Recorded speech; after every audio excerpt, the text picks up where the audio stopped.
Subscribe करें सेहत ज़िंदगी चैनल को और बेल आइकन पर क्लिक करें ताकि आपको हर नई वीडियो मिले सबसे पहले। मोहतरम ख़वातीन व हज़रात, बहुत बहुत शुक्रिया, आप हमारे प्रोग्राम देखते हैं और हमें कमेंट करते हैं। इस सिलसिले में हम जो है अब दोबारा आपकी खिदमत पे हाज़िर हैं और जो सवालात आपने हमसे पूछे हैं मैं उनका अब बेतरतीब जो है उनका नाम लेके आपके सवालात का जवाब देने के लिए हाज़िर हूँ।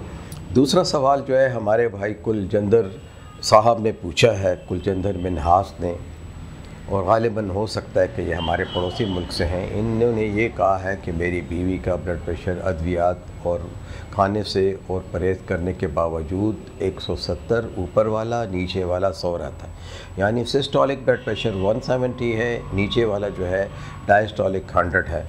तो भाई ये तो बहुत ज़्यादा है। ये इसलिए ज़्यादा है कि ये ग्रेड 3 हाइपरटेंशन में आता है, यानी तीसरे दर्जे की हाई ब्लड प्रेशर। अब वो कौन से लोग हैं, वो कौन सी ख़वातीन हैं, वो कौन से मर्द हैं जिनका ब्लड प्रेशर अद्वियात खाने से और परहेज़ करने के बावजूद कंट्रोल नहीं होता।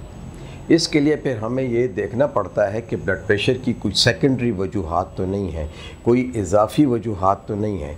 इजाफ़ी वजूहात में फिर ये है कि गुर्दों की शरेयान का तंग होना, जैसे हम कहते हैं कि भाई रीनल आर्टरी स्टेनोसिस, या गुर्दों में कोई पत्थर पड़े हुए हों, या गुर्दों में सिस्ट हों, या एक और मर्ज़ होता है जैसे हम पॉलीसिस्टिक किडनी कहते हैं, यानी बहुत सारे छोटी छोटी गिल्टियाँ या गदूदों की थैलियाँ जो हैं वो उनमें गुर्दों में बन जाती हैं। ये अमूमन मोरूसी होता है और बचपन से ही होता है, लेकिन चूँकि ज़्यादा लोग जो हैं वो ब्लड प्रेशर अमूमन चेक नहीं करवाते।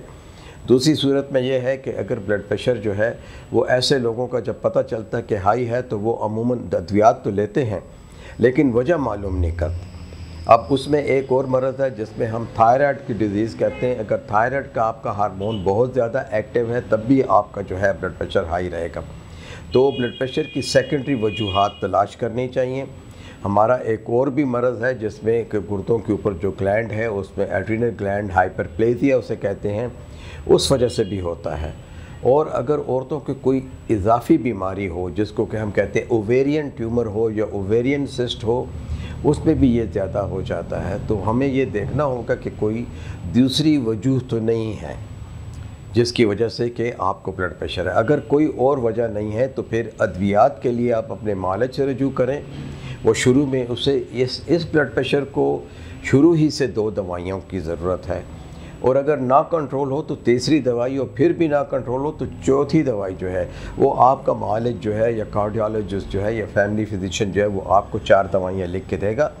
परहेज़ वही है कि आपने सोडा वाली चीज़ें, ज़्यादा बेकरी का सामान, ज़्यादा नमक वाली अशिया, ज़्यादा चिकनाई वाली अशिया, पराठे, समोसे, पकोड़े, ज़्यादा सुर्ख की हुई अशिया नहीं खानी चाहिए। बिंजे ईटिंग नहीं करनी है, गाय बगाए हर जगह पे खाना नहीं खाना।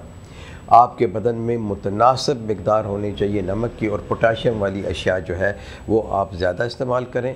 और इसके लिए आप ज़रूर अपनी बेगम का जो है वो चेकअप किसी मुस्तनद डॉक्टर से करवाएं।